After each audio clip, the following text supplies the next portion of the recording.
Hello, family. My name's Betty. I got braces.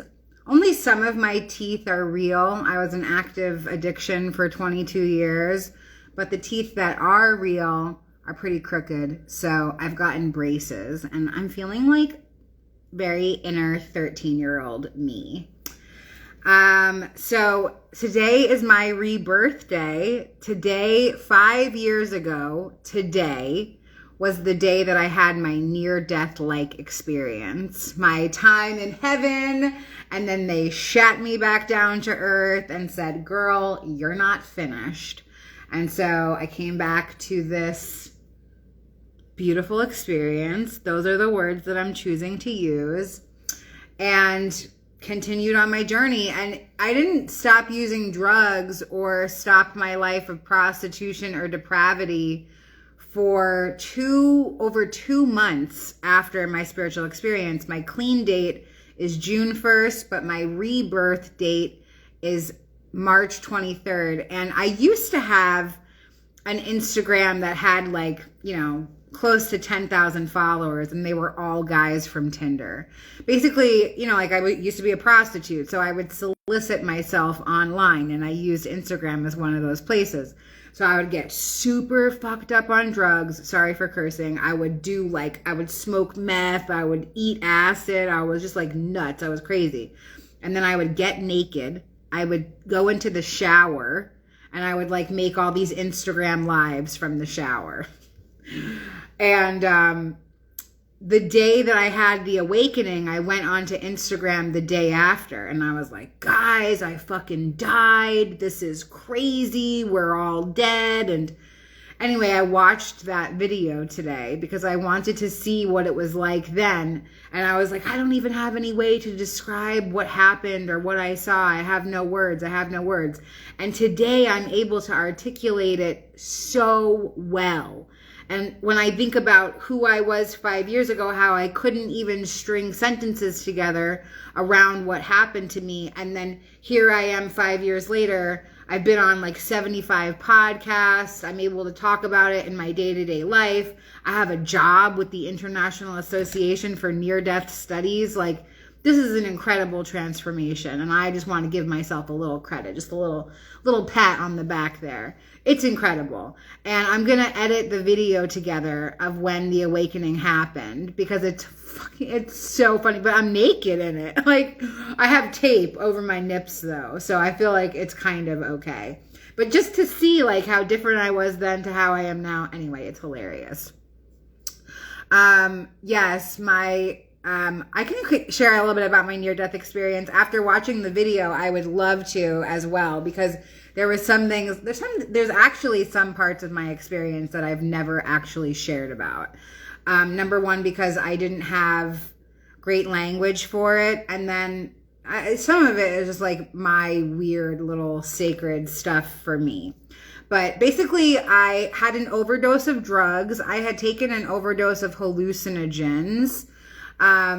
Somebody had given me a capsule of straight psilocin, which is the active ingredient in psilocybin, which is magic mushrooms. And I knew that this was really strong because I had opened up the capsule. I stuck my pinky in it, and I probably had about 4 granules of sand, it looked like, on my finger. And I licked my finger, and I was in a full-blown mushroom trip. And so this was just a little capsule of drugs that I just had to the side, oh, that'll be fun one day. Well, this day, 5 years ago, I decided that was the day to do it. Why did I decide that? Because I was going to go do my laundry. And so I decided I might as well be wavy for some mundane human task. And so I ate the whole capsule, which basically just broke my brain open into another dimension. The awakening started in the laundromat. And I started to record myself. Again, I was on Instagram all the time being really high and messed up. So I started to record myself. The recording was at 3:33 p.m. on March 23rd. So that's when my awakening took place. But I couldn't keep recording myself because it wasn't happening. When I left the laundromat, I started to run home. And I started to run down the block. The laundromat was 6 blocks from my house. I ran to the corner. It said Madison and Stuyvesant. I ran to the next corner. It said Madison and Stuyvesant again. I ran to the next corner. Madison and Stuyvesant. It was like I was stuck inside of some sort of loop. And then all of a sudden, the whole world got washed in the brightest white light that you could ever conceive. And then all of the buildings around me in Bed-Stuy, Brooklyn, crumbled to the ground, and all that was left of them was the green lines of matrix code that make them up. Somehow I finally made it to my house. I have no idea how. I walked through the front door and I said, oh shit, I am dead. This is the Beetlejuice house. I can't remember how long it took me to get here. I don't know what I'm doing here. And I caught a glimpse of myself, a reflection in the mirror. And I heard my mother's voice come into my own mind. Like that was my thinking voice, was my mom's voice, who had committed suicide 11 years before. And she said, what are we doing inside of our daughter? And then I heard my dad's voice come in again, like he was my thinking voice. And then I was downloaded with their suicide. My parents committed suicide 11 years before. And so I started to experience their suicide from their perspective. And I had an empty bedroom, and it just transformed into the scene of their suicide, like walking into their bedroom and finding them dead. This empty bedroom that I had transformed into that. And then my awakening started to take place. And, it was a near-death-like experience because I was conscious for most of it. I could perceive myself outside my body, but I could still feel my body. And I just started to experience everything in the world. I experienced every emotion. It was like being downloaded with all of infinity. I felt the feeling of being a parent and having your child die. I felt the anguish of suicide. I felt the pain and disruption of suffering and poverty and injustice and rape and, just like everything that could ever happen on earth was happening in one moment. Like I was being downloaded with everything.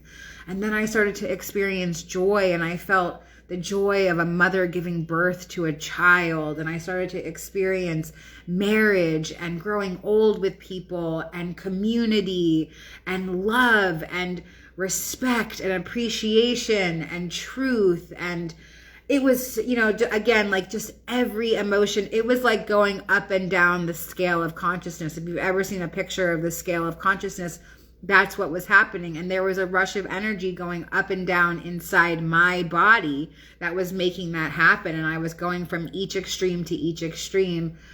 And then, there were some other parts of the awakening that were so crazy. Like, because I had this rush of energy going up and down me, it was causing me to leak fluids all over myself. Because it was like a full body orgasm, like just continuously.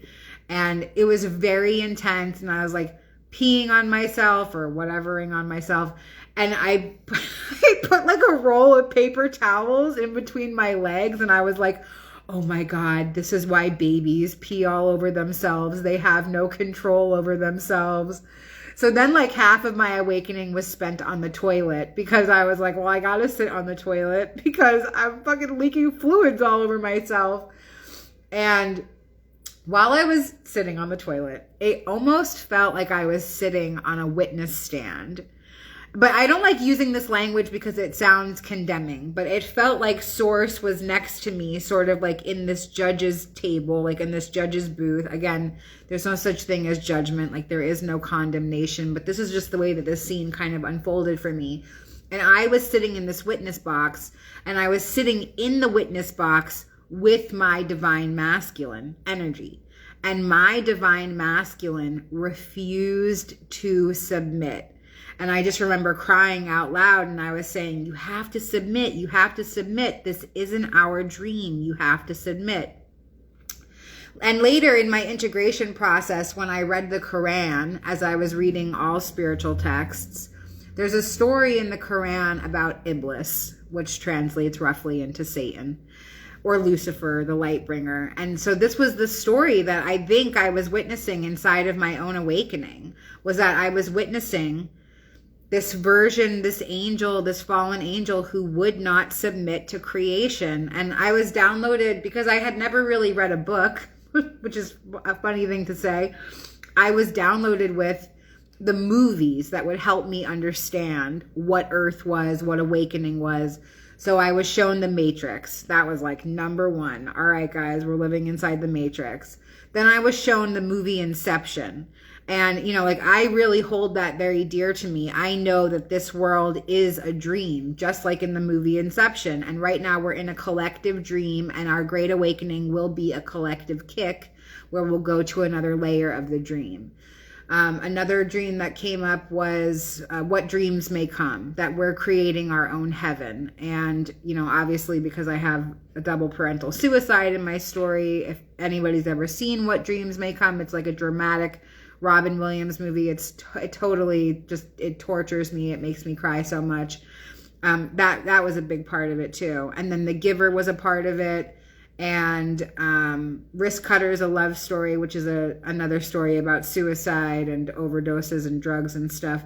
So, like I saw all these movies and they were helping me understand what creation was, because I asked that wonderful question of, so what, why does life exist? And that was the information that I was downloaded with.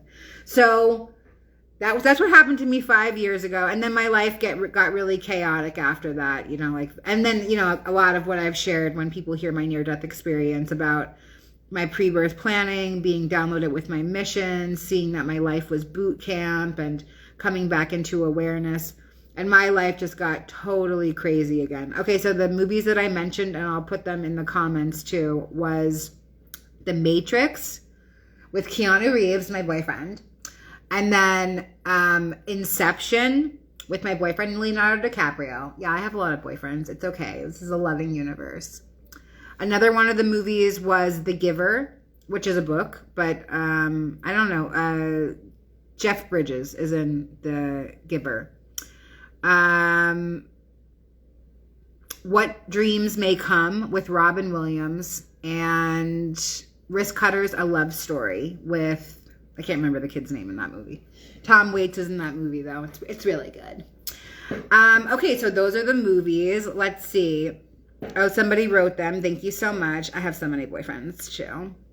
This is a loving universe. It's so funny because the video that I was watching of me being totally chaotic 5 years ago, trying to explain what happened to me, and all I kept saying was, I'm dead. I can't believe I'm dead. I'm like, and you guys signed up for Ghost TV. I'm just really surprised you guys signed up for Ghost TV. That's a really insanely expensive package with DirecTV. But okay, I guess you guys got it like that. But I really did think that I was dead. And, something happened to me months before my awakening that I was, and I don't ever really share about this either. I mean, I have shared about it. I'm not keeping secrets or anything. But about 6 months before my awakening, I was maliciously dosed with an overdose of LSD. Somebody had put 300 hits of LSD in a drink that I was drinking. And why did they do that? Because I was a terrible, miserable person. And this guy wanted to teach me a lesson. And so he thought that he would drive me to lunacy and maybe I would die and that would be okay. Or, I'm not really sure exactly what his intention was. Definitely to cause harm. And when that dosing happened to me, my brain really started to crack open. So by the time that my awakening happened, I had already experienced a series of awakenings, but my life was so dark because I was immersed in drug addiction and prostitution.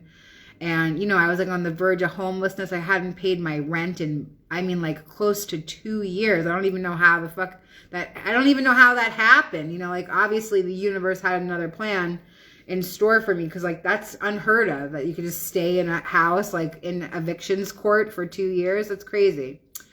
Yes, I know who did it to me. His name is Alan, if anybody wants to find him online. No, just kidding. I don't have any resentment. Thank God for him. He played a villain in my story, but I played a villain in his story. Could you imagine what I had to do to this guy to make him give me an overdose of hallucinogens? I fucking tortured him. Actually, I really owe him an amends. I saw him on a train once. Once I got clean and I was in treatment, And I was on the train going to the doctor or something, and he was just sitting there tweaking at like 6 o'clock in the morning, sewing a sweater together.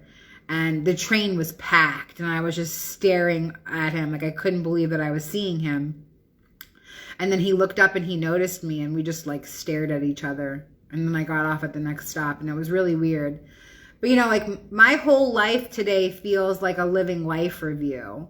So, you know, every time that I'm in a space where I'm confronted with an old version of me or a situation that's happened in my life, it just feels like a life review. I can look at every second of every day like a life review. I don't have to wait until I die to have a life review. So every day I make a conscious effort to be a better version of myself. I'm not saying that I'm perfect. I'm not the best version of myself. There's many versions of me. One moment in the day I could be awesome. The next moment I could be a total bitch.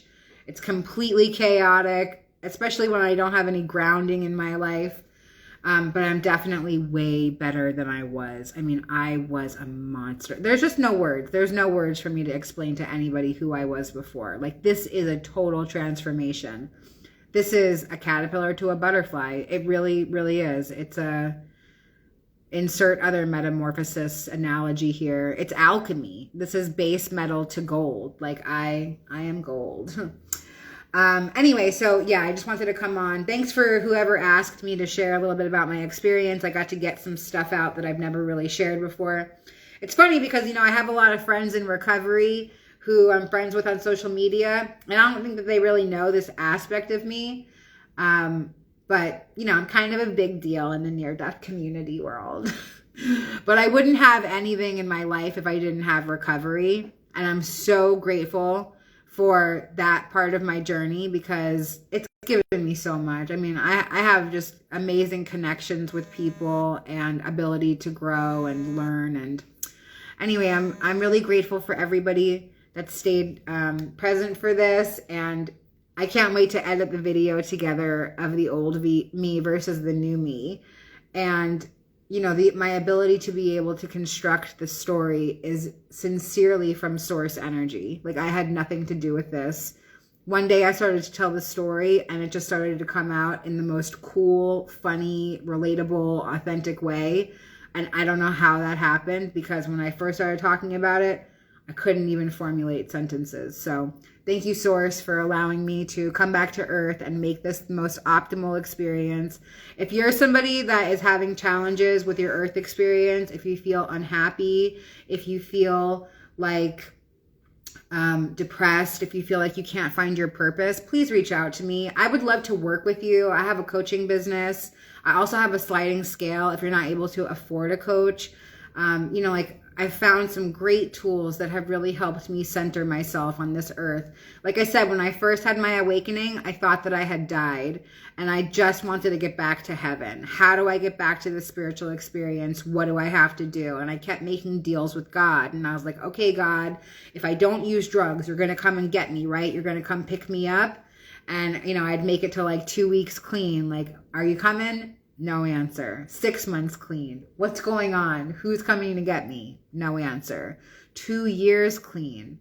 Okay, I accept that I'm not going anywhere. And maybe it's not about going back to heaven. Maybe it's about bringing heaven to earth. And so that's what I do every day now, through connection to other people and through healing. And so if you're interested in healing, please reach out to me. And if you're not interested in one-on-one coaching, I'd love to connect you to some communities.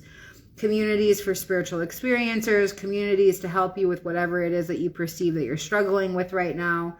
There's so much help out there. There's so many resources. And yeah, that's it. I'm going to leave it there. Thanks so much for celebrating my rebirthday with me, and be wavy.